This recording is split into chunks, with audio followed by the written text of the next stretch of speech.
নির্বাচনী ইশতেহারে জুলাই সনদ ও রাষ্ট্র কাঠামো মেরামতে ৩১ দফা বাস্তবায়নের সর্বোচ্চ অগ্রাধিকার দিয়েছে বিএনপি। এছাড়া সংবিধানে সর্বশক্তিমান আল্লাহর প্রতি পূর্ণ আস্থা ও বিশ্বাস রাষ্ট্র পরিচালনার মূলনীতি হিসেবে পুনঃস্থাপনের কথা বলা হয়েছে। ফ্যামিলি ও কৃষক কার্ড চালুর মাধ্যমে প্রান্তিক ও নিম্ন আয়ের মানুষের জীবন সহজ করার প্রতিশ্রুতি দেওয়া হয়েছে ইশতেহারে। ত্রয়োদশ জাতীয় সংসদ নির্বাচন সামনে রেখে রাজধানীর হোটেল সোনারগাঁওয়ে বিএনপির ইশতেহার ঘোষণা করেন দলটির চেয়ারম্যান তারেক রহমান। ইশতেহারে উঠে এসেছে দেশ পরিচালনার নানা পরিকল্পনা, রাষ্ট্র ব্যবস্থার সংস্কার, টেকসই রাষ্ট্রীয় সক্ষমতা অর্জন, ভঙ্গুর অর্থনীতি পুনর্গঠন, অঞ্চলভিত্তিক সুষম উন্নয়নের প্রতিশ্রুতি দেওয়া হয়েছে।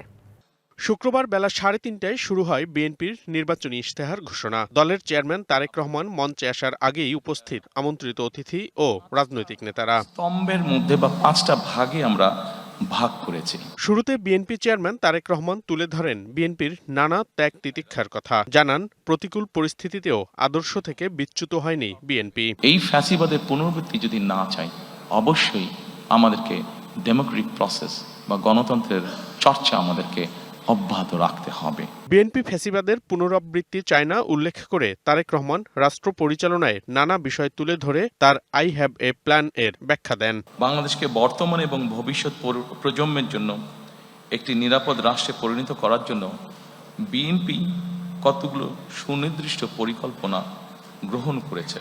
তারেক রহমান বলেন, নির্বাচনের মধ্য দিয়ে বিএনপি ক্ষমতায় আসলে সংবিধানে আল্লাহর উপর পূর্ণ আস্থা ও বিশ্বাসের বিষয়টি ফিরিয়ে আনবে। আমরা সংবিধানে সর্বশক্তিমান আল্লাহর প্রতি পূর্ণ আস্থা ও বিশ্বাস এই রাষ্ট্র পরিচালনার মূলনীতি হিসাবে আমরা সংবিধানে এটিকে পুনঃস্থাপন করতে চাই। বিএনপি চেয়ারম্যান জানান, এক ব্যক্তি 10 বছরের বেশি প্রধানমন্ত্রী হিসেবে থাকবে না, এই দাবি সবার আগে তুলেছিল বিএনপি। ক্ষমতায় আসলে এর বাস্তবায়ন করবেন তারা। একটি প্রস্তাব জাতির সামনে অনেক আগেই দিয়েছিলাম, যে ব্যক্তি প্রধানমন্ত্রী হবেন তার মেয়াদ 10 বছরের বেশি হবে না। এই কথাটি সর্বপ্রথম বিএনপি করেছিল, এটা ডকুমেন্টেড।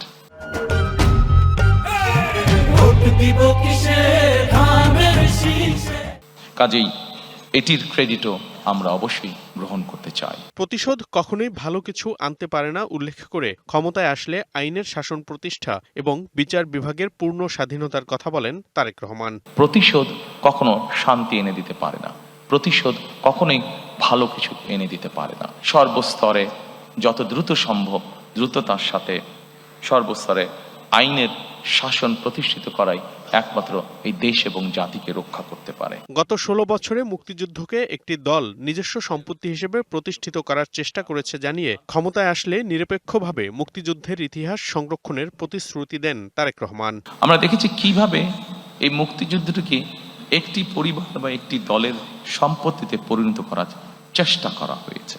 সকলের পরামর্শক্রমে উপদেশক্রমে আগামীতে এই বিষয়টিকে আমরা উপস্থাপন করতে চাই নিরপেক্ষভাবে জাতির সামনে। দেশের মানুষের স্বার্থ রক্ষা এবং দেশের সার্বভৌমত্ব অগ্রাধিকার দিয়ে পররাষ্ট্রনীতি ঠিক করার কথা বলেন তারেক রহমান। আমার দেশের মানুষের সমস্যার সমাধান করে আমার দেশের স্বাধীনতা এবং সার্বভৌমত্ব অক্ষুণ্ণ রেখেই আমাদের সাথে যাদের বন্ধুত্ব করা সম্ভব, অবশ্যই আমরা তাদের সাথে বন্ধুত্ব করব।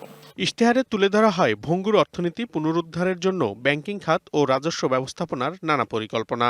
যে আমরা 2034 সালের মধ্যে আমরা বাংলাদেশের অর্থনীতিকে $1 ট্রিলিয়ন অর্থনীতিতে নিয়ে যেতে চাই। এছাড়া ইশতেহারে উঠে আসে গণমানুষের উন্নয়নের বিষয়। ফ্যামিলি কার্ড, কৃষি কার্ড দেয়া, খাদ্য নিশ্চয়তা, পরিবেশ রক্ষা, বেকারত্ব দূরীকরণ, নারীদের সামাজিক ও অর্থনৈতিক নিরাপত্তা সহ নানা বিষয়। বিএনপি চেয়ারম্যান বলেন, তার দল ক্ষমতায় গেলে অঞ্চলভিত্তিক সুষম উন্নয়নে চট্টগ্রামকে বাণিজ্যিক রাজধানী, উত্তরাঞ্চলের কৃষিভিত্তিক উন্নয়ন, নগরায়নের বিকেন্দ্রীকরণ করে রাজধানীর উপর চাপ কমানো এবং পর্যটন খাতের উন্নয়ন করা হবে। চট্টগ্রামকে আমরা বাণিজ্যিক রাজধানী হিসাবে আমরা প্রতিষ্ঠিত করতে চাই। উত্তর অঞ্চলে কৃষি রিলেটেড কি ইন্ডাস্ট্রি হতে পারে আরো প্যাট্রোনাইজ করা, এনকারেজ করা।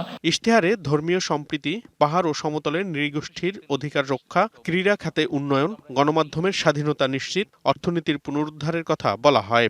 গণমাধ্যম এবং মত প্রকাশের স্বাধীনতা, কারণ গণমাধ্যমের স্বাধীনতা যদি না থাকে, মত প্রকাশের স্বাধীনতা যদি না থাকে, তাহলে অবশ্যই জবাবদিহিতাকে আমরা ধরে রাখতে পারবো না। পরিকল্পনা অনুযায়ী বাংলাদেশকে নতুন করে সাজাতে বা এগিয়ে নিতে হলে দুর্নীতি দমন, আইনের শাসন ও জবাবদিহিতা নিশ্চিতের বিকল্প নেই জানিয়ে তারেক রহমান বলেন, এই বিষয়গুলোর উপরই সর্বাধিক গুরুত্ব দিচ্ছে তার দল। বাংলাদেশ দুর্নীতিতে যে চ্যাম্পিয়ন, এই অপবাদ থেকে বেরিয়ে এসেছিল বাংলাদেশ 2006 সালে। অবশ্যই আমাদের অন্যতম প্রধান লক্ষ্য থাকবে যে কোনো মূল্যে সুশাসন নিশ্চিত করা। তারেক রহমান বলেন, জনগণের রায়ে দেশ পরিচালনার দায়িত্ব পেলে বিএনপি এমন একটি বাংলাদেশ গড়ে তুলবে যেখানে অধিকার নিশ্চিত হবে প্রতিটি নাগরিকের, যেখানে সবাই বলতে পারবে সবার আগে বাংলাদেশ। আমি চেষ্টা করব যে মনিরুল সোহাগ, ডিবিসি নিউজ, ঢাকা।